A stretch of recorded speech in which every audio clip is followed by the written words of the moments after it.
Welcome back, guys. We got this early 90s Case 590 turbo backhoe. It's got no rear wheel drive, so we think something in the differential is broken. The owner's going to remove the transmission and drop it off at my shop. We're going to tear it apart and see what it needs.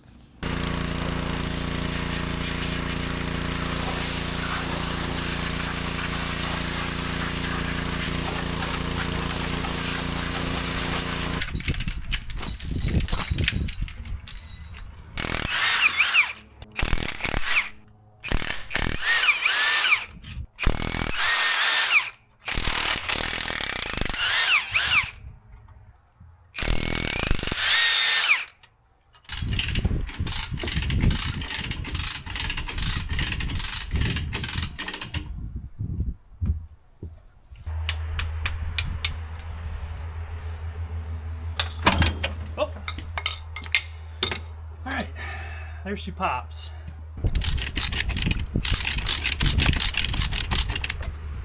Whoa.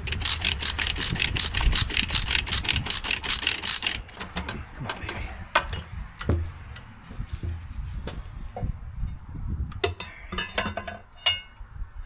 Brakes can come out with it. I see the pinch there. All right. Get the pinion out of the star gear there. We'll get into this, so let's get this out of the way.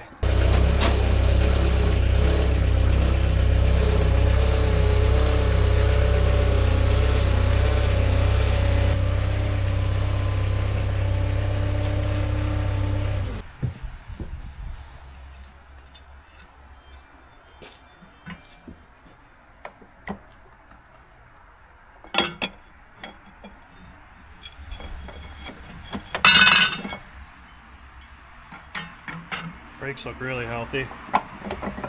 Now the diff lock is here. Okay. Oh, that ain't good. It's got some splines pretty tore up on this. So it looks like the diff lock collar got slid somewhere it wasn't supposed to be and tore up those splines pretty good. So we'll see what we got to do about that. Here's the diff lock up here, yep. And I can see the damage to the side gears and the broken pin laying in the center.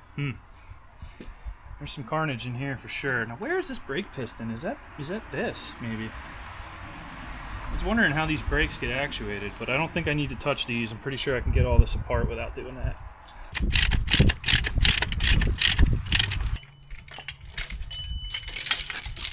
So here's a look at the planetary reduction that's built into this axle. Get your sun gear here, your planets and your ring. That all looks in good shape. That's cool. Also the fluid looks good in here. It doesn't look like it got all crapped up with debris from the carrier braking. So the outer brake surface presses right against this ring gear. You can see by the witness marks here.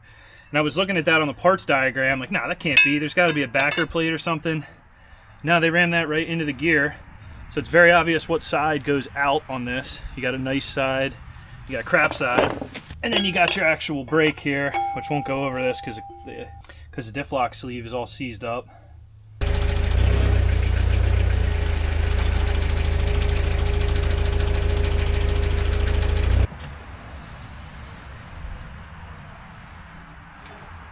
Okay.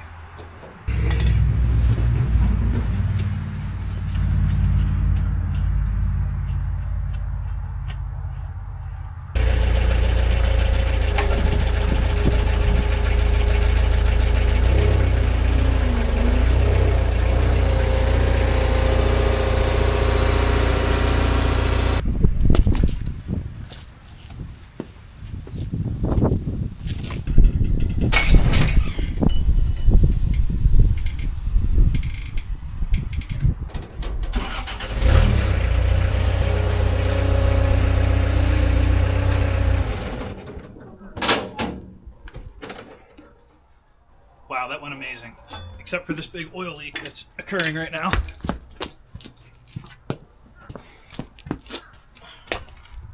Always have your Pigertons on standby. Alright, I feel a little better now.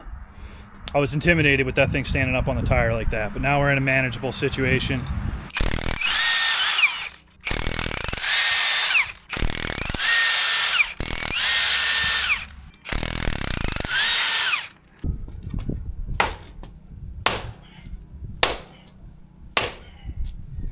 Here she comes. Oh, seems to be a little bit more oil in there, ain't there? Damn, we're really gonna have to wash the driveway down after this job.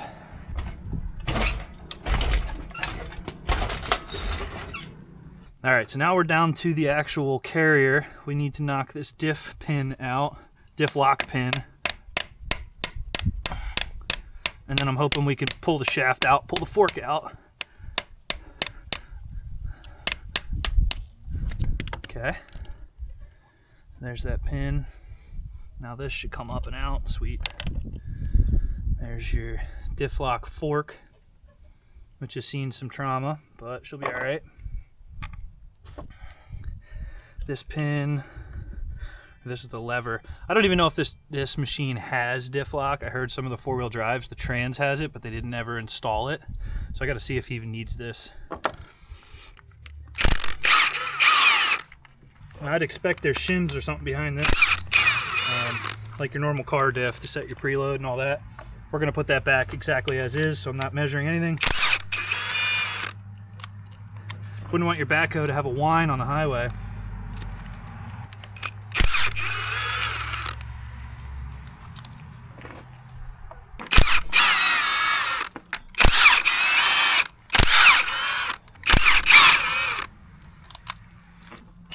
Oh.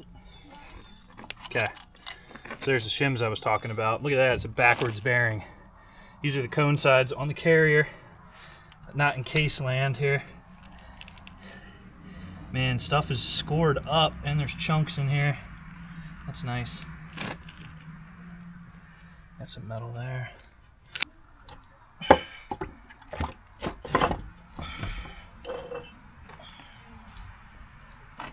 There's the other side retainer, a little more standard.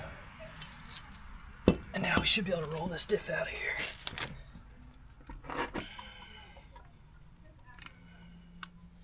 Okay.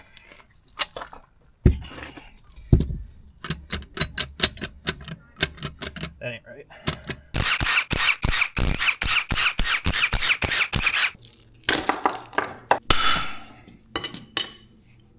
There it is. Ring gear ain't too hot, but we're not going to worry about it. Now let's get into the reason why we're here. I want to put a little more in a paint mark on that because I'm going to be manipulating that a lot. The paint will be gone, I won't know where.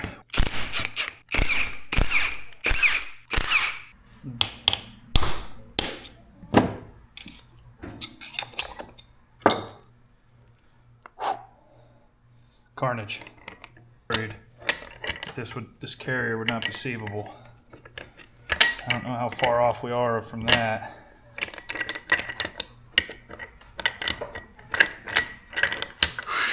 Holy moly, this did not happen overnight. Somebody was one-wheeler peeler in this thing. Insane.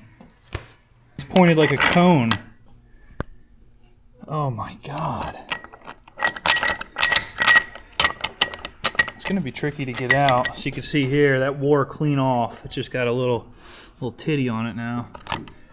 Maybe I get the gear out now that that's out of the way. Perfect. So there's your end of your pin there. It's not ideal. And then here's what's left of that pin.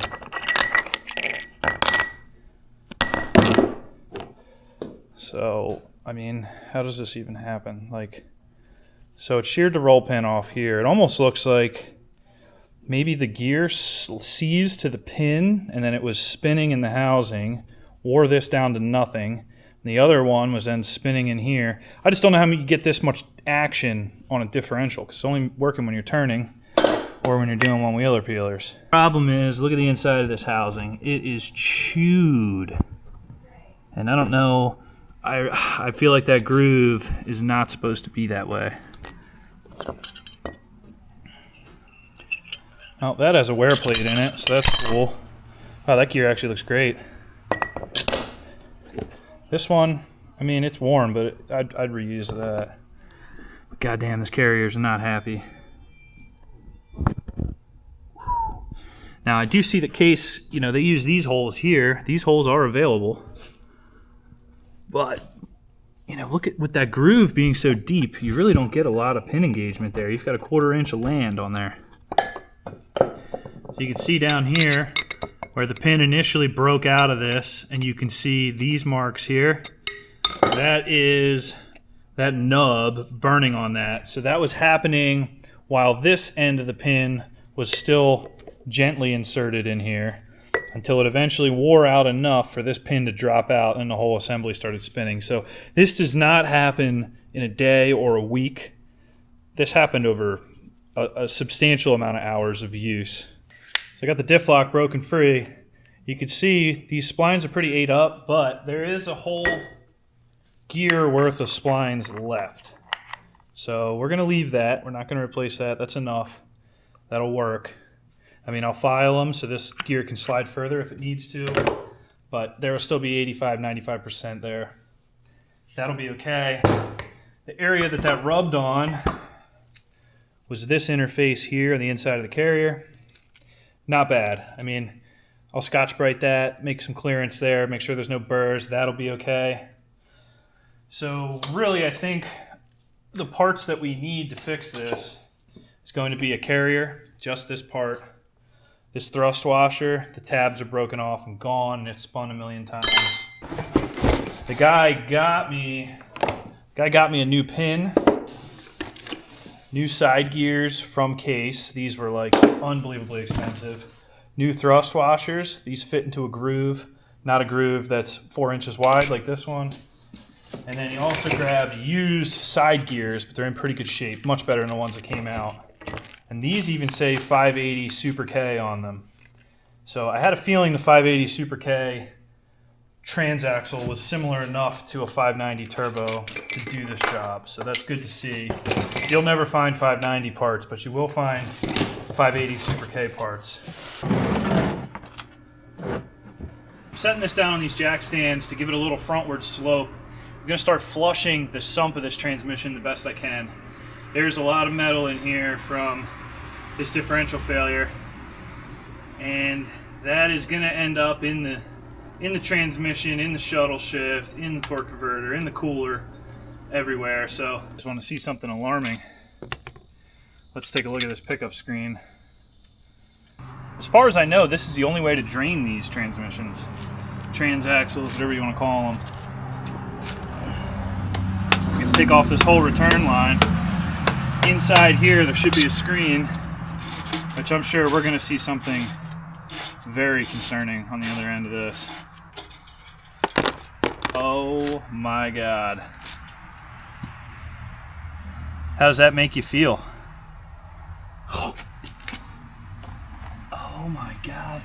There is huge stuff in here. That's a piece of thrust washer. More pieces of thrust washer. I don't know enough about these machines to know what comes next in the system. There's some type of charge pump or something that's going to charge the torque converter and the reverser and whatever else is going on with it. But damn, because that screen's pretty coarse, which means a lot of fine shavings got through to that pump, and I doubt the hydraulic filter's on the suction side of the pump. It might be, but I don't think it is. I mean, there's just pieces of thrust washer. I mean, there's stuff ground up pretty fine. That is the only thing potentially reassuring is that, you know, this happened and they drove this thing long enough to burn the center of that carrier out. So obviously the rest of the machine was still running. Look at that. There's a piece of the roll pin that holds the center pin in the differential.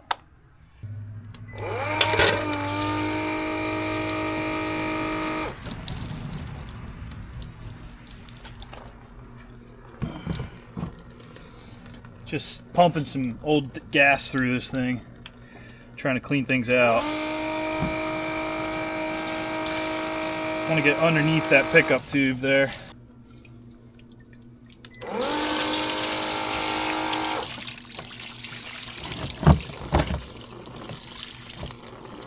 Not my cleanest design, but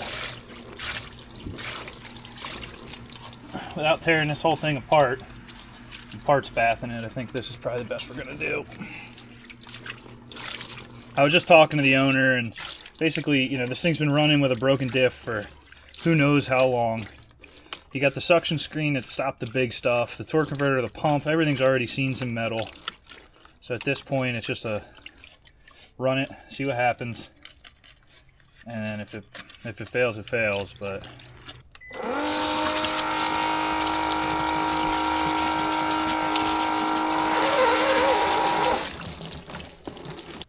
now, I guess one of the saving graces is this backhoe stays in the yard, and they just load trucks with it in the morning.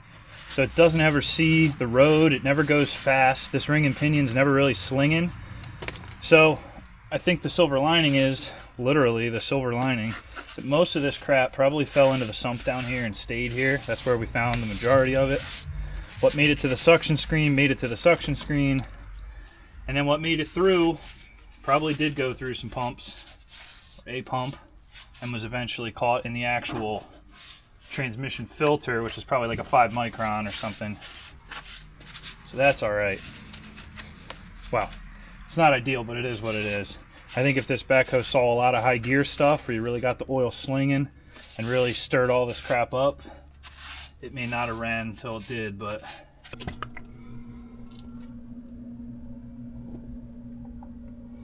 like it never even happened.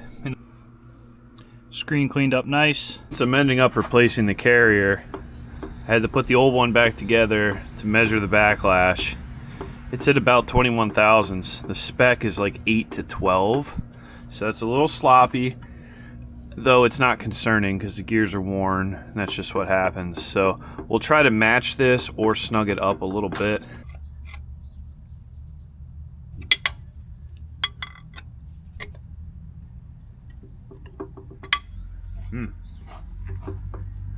Prepping the new carrier, making sure there's no burrs and high spots, which looks like they used the pusher bolt to drive the gear off, and that did actually leave a burr, so glad I'm checking that. That'll give you some excess run out on your ring gear. Yeah, see, high spots on this one too. Surfaces on these used gears, they don't look amazing, but they are actually very, very smooth, so no problems there. Same thing up top here, so there's like a little burr here from shipping or whatever. Just go knock that high spot off. I couldn't get the roll pin from Case in a timely manner, but they are just 1/4 inch roll pin. So I got one from McMaster, a little too long, I cut it down. It's supposed to be 3.5 inches long. And just south of the mating surface should be good.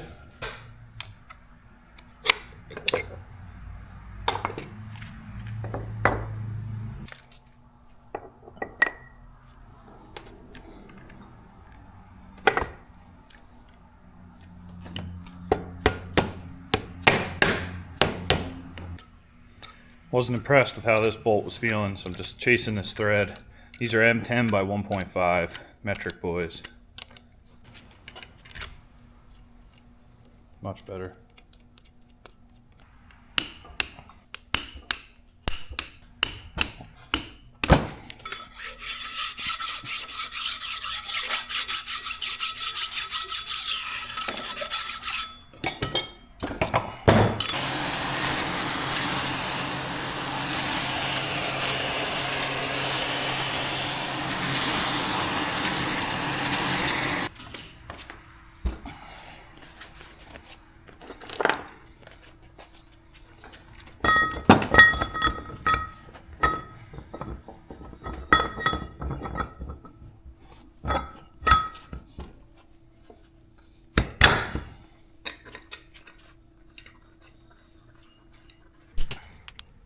Easy for 200 pounds.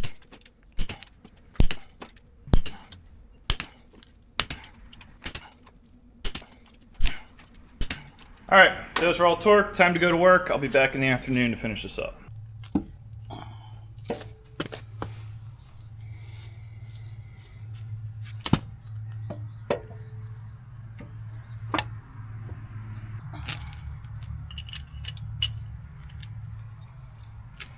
We got about 33 thou of backlash, which is way too much. So I am going to have to move some shims. I was worried about this. That's how she plays. Oh, and my total preload is off. I'm actually able to move the carrier, so that's a problem as well. When the carrier's bottomed out, we're back to our 20. I'm gonna have to pull a shim from this left side to make this happen. All right, so to set this thing up per the case manual, you start with case preload, meaning how far are the bearings causing the case to spread. And the way you do that is pretty interesting in my opinion. You'll actually run one of your bearing caps in all the way with no shims on it. You'll actually do that with the right side, but I'm doing it with the left because I'm already thinking ahead. But anyway, you ram them in. Well, say you ram this one in with no shims, tighten it all the way up, torque it. Then you're going to put this one in with just 2 bolts, just your top and bottom bolt, and use a 1/4 inch torque wrench to take these up to 50 inch-pounds as you spin the differential. Then on this thing, it's got these 2 holes here, and these are actually to measure with the backside of your caliper the distance between this face and the mounting face, and that number right there is your total shim stack for 0 preload. Then you add 2.5 thousandths as per case's spec to get that 2.5 thousandths of stretch out of the case. Then you have a total shim pack thickness. Now you need to start moving shims left to right to bring that backlash into where it needs to be. So I was actually just going through this right here. So mine measures 400.4195 with a thickness of 373, which gives me a perfect shim stack of 0.465 would be the ideal 0 preload shim stack. You add their number, you get 49 thousandths for total shim stack. So I have all my shims here making a pack that'll actually come out to be 49 to 50 thousandths. So that we'll put that on there. Then our preload is correct per their spec, and we'll see how the backlash looks. All right, so with that in there now and the proper case stretch, you can see prying left gives us no result. Prying right gives us no movement, right? So this thing is preloaded in its case. It's happy, it's not moving side to side. Now I can tell you already just from feeling it that the backlash did tighten way up. I think we got lucky here. That is 17.5 backlash with the proper preload. Let's turn this thing a little and see how it feels on the other side of the gear.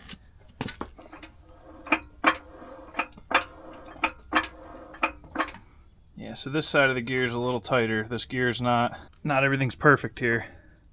So we got 10, maybe 12 on the back side of the gear here, which is the high side of the spec.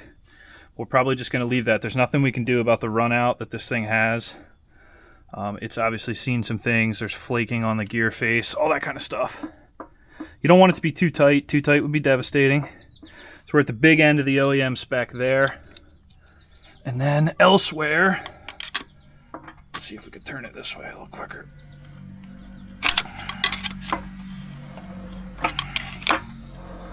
You're at 16 there. So the backlash runs out across the gear. You're gonna have that on something that's got all these hours on it. One thing I regret is when I took this apart, I should have measured my backlash in 4 locations, then I would know, you know, kind of what to expect, what to average out. But at this point, we got really nice preload on the case. The backlash at the top of the spec and out on the high side, but no worse than it was when we started here. So I think this is going to be probably the best compromise to make when we're mixing and matching all these used parts. Click these babies off at 60.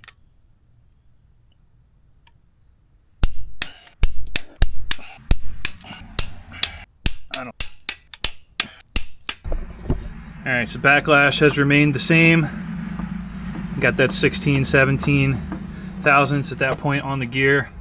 I'm sold. Let's button this thing up and prepare to put the axles back on. Another note, don't do what I do. There is a hole inside this cup, and unfortunately it's facing this way. It needs to face this direction because the diff lock comes down through the top here to drive this differential lock in and out. So unfortunately I got to pull this back apart again, but that's okay. Shims are already picked. Get this thing set on here like that. Send the whole thing in as an assembly like that, and then bring my shaft back down. I think that's going to be the ticket for this machine.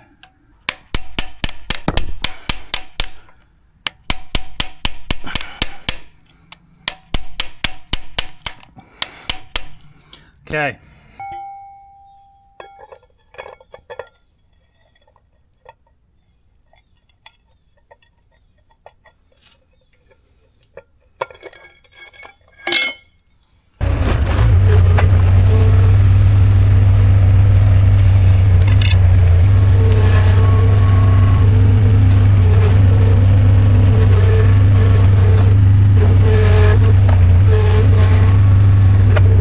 Before I go reassembling, I am curious if there is metal and debris inside these planetaries. Watch your eyes.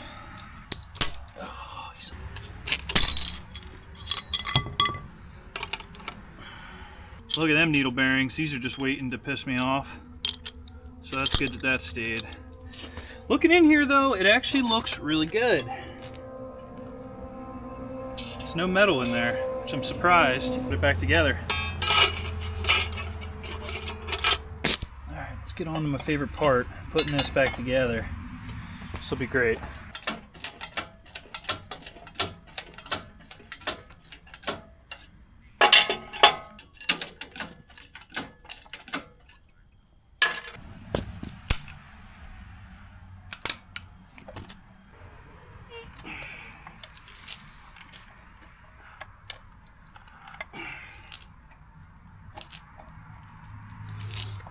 Close, we got to get the planetaries to grab on the main axle shaft.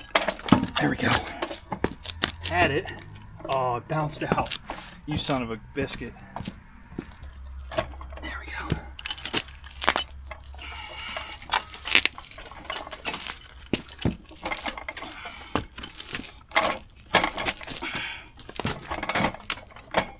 There it is.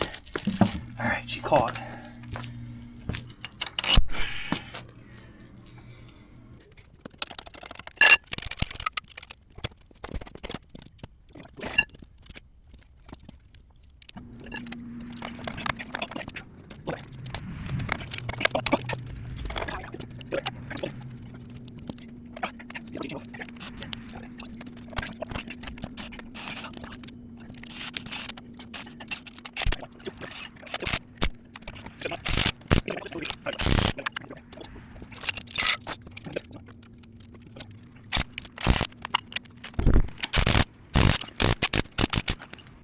Alright, so we're all back together. The tubes, the axles went on pretty good.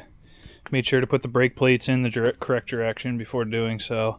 There is a special sealant you're supposed to use for this. I couldn't get it in time, so this is just black RTV. It'll probably be okay. These bolts get torqued to I think 250 foot-pounds, and there's like 20 of them per axle. So I think we'll be good on that. I snugged them all down with a 3/8 impact. I'm going to let the RTV cure overnight. Tomorrow morning I'll come out, whack them all with a torque wrench. And this axle is done. The only thing I need to ask him is if he wants me to work on the parking brake. He said that doesn't work.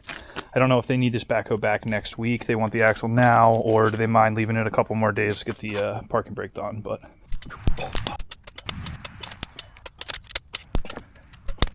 all right, so he said, while you got the rear, check out the parking brake, see what's going on with that. I don't know if it was an adjustment problem on the machine side or the trans side, so we'll take it apart and see. We got to pull off this four-wheel drive selector first.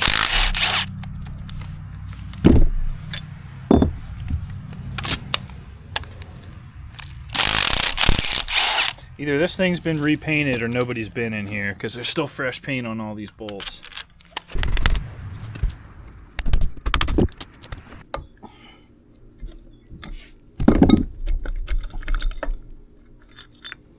Cool. That's all self-contained, nothing to fly apart there. This is where the cable goes in. I think that's where the majority of the adjustment happens. I think we want to take this piece out first.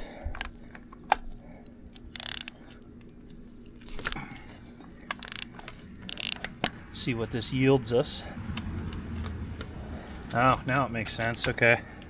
So this piece is actually the piece the cable pulls on here.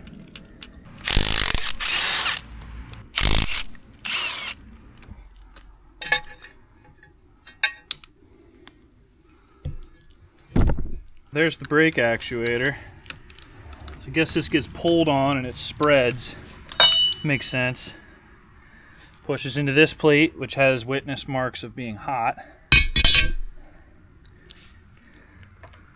First brake disc, bald, burnt to hardly nothing. So somebody's been driving this with the parking brake on. Not ideal. Pull this off, flip it down. Now the rear one actually looks a lot healthier. It's at least got tread on the back of it, not much on the front. And then the brake actuator looks okay, and the rear plate also looks good. So I think this will just need 2 discs, but we'll measure them. So the wear limit is 189 thousandths. This is 220. This one's actually still good. This rear. This one, 182. So this one's wore past the wear limit. 221. Spec on a new disc is 216 to 248. So that's got plenty. So we'll just put 1 disc in it and this should be good. So let me get that ordered up. This is kind of a cool mechanism. It's just 2 plates and they have balls in between them. So when you pull on them or when you twist them, they start to spread. I don't know if you guys can see the balls in there. When I pull on that, it starts to spread, but that just locks your brakes up.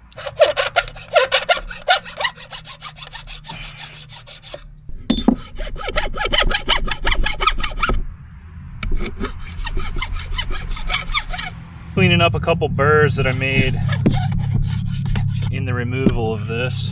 Anyway, it's a couple days later, another 5 days later, and I got a brake disc to put in this.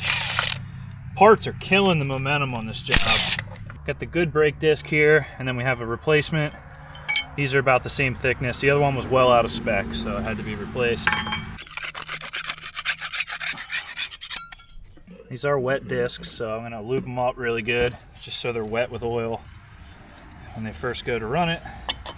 There's a pressure plate back here. Disc. Engagement mechanism.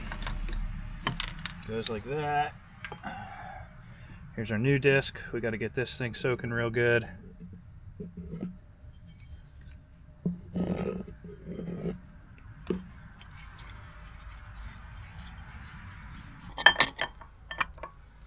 Nice.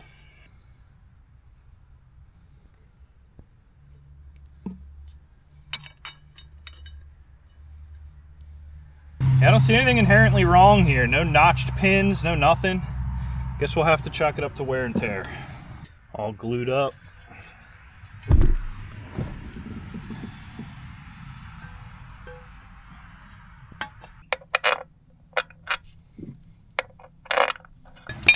So it's a little tricky to get this brake thing actuator in and get this seated.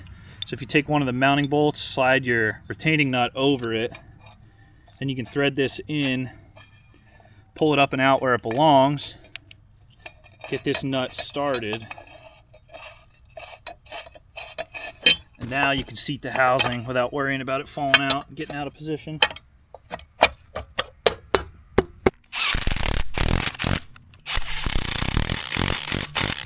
Guys, that's a wrap. This rear's back together, ready to be installed in the machine. I'm going to deliver it tomorrow morning. I just talked to the guy.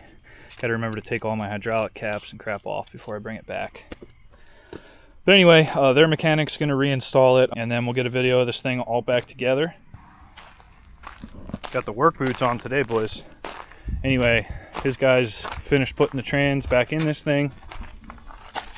So we'll check it out, make sure no leaks, make sure our work is good. Get the e-brake working, go from there.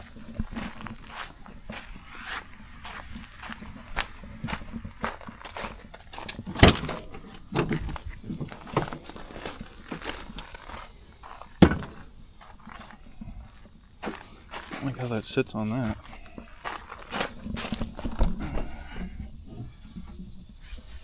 Still got the floor out of it. So that's our forward reverse link there. And then they got the back open still so we can check fluid and all that.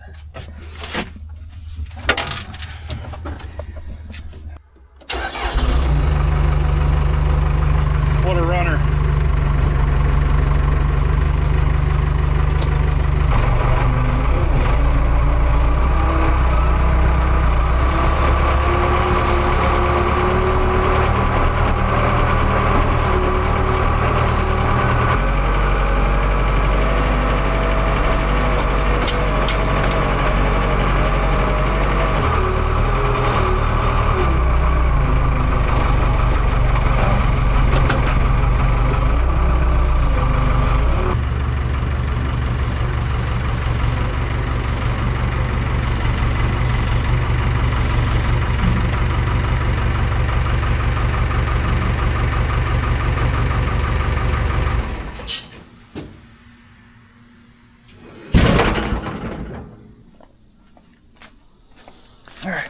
check under here, see how we're looking.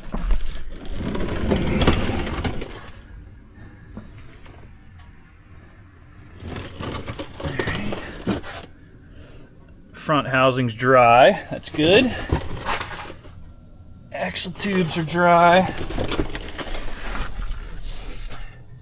Just checking what I had off to make sure, you know, my work is satisfactory. The first problem here is the e-brake mounting bracket is missing. You got these two bolt holes up here. I don't know if you can see that one. Two bolt holes. There's supposed to be a bracket that clamps this cable in that groove right here, and that is missing. So I can plug this into the transaxle, and here's your adjustment. Everything's great, but there's nothing to hold the sheath of the cable, so it's never going to work. So that ain't cool. That's going to be a tough part to get. I guess I'll go search for that online. I wonder if one of their guys lost that, or that's just been missing. There's definitely some tomfoolery going on here. This part rotates. Let me loosen that and get them in a little better position with that. Hopefully not dump all the fluid out of this, all 12 gallons or whatever. My driveway will never recover. Should be able to back that up a little bit and then twist this very carefully.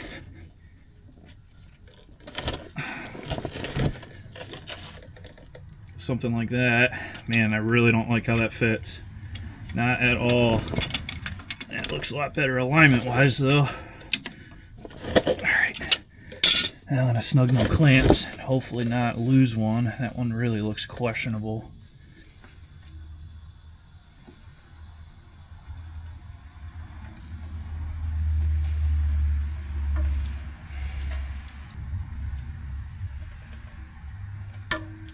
Nope. I don't feel the greatest about that. If it was my backhoe, I'd replace that hose and put fresh clamps on it. I have a fresh clamp here, but there's no room to sister it up, so we'll have to keep an eye on that for sure. Anyway, if you're curious about where all the shavings went, so this is the suction tube here on the sump of the transaxle. Comes up, follows this line here around the hydraulic oil filter, and then comes up here into the pump on the back of the torque converter, and then it's filtered. So likely the torque converter didn't see shavings. The reverser and the whole front end of this transaxle didn't see shavings either. The only thing that saw it would be this pump, and it survived somehow. So they got this thing full of fluid now. They're gonna put like 10 hours on it and then dump the fluid and fill it up again, throw a fresh filter on it, and I'd say we're good. You know, those shavings didn't start 2 hours ago. They've been in here a long time and it survived, so I'd be inclined to say it will continue to survive. Alright guys, that's going to wrap it up for this old early 90s Case 590 turbo backhoe. Would have liked to get the parking brake working, but the bracket's missing. I got to see if I can make one, or if Case still has one I can order. But that should be pretty straightforward otherwise. Just plug it in and go. We got the disc replaced and everything looks good internally in the trans, so it shouldn't be an issue. But anyway, back to work for this old girl. She's seen better days, but it's still a great unit, great engine. It's got good rubber on it. You know, buckets are in good shape. It leaks a couple things here and there, but it's an awesome backhoe to have. So anyway, thanks for watching Spank Ranch Garage. You got any questions about these type things, post them in the comments. I'll do the best I can to help you out. See you next time.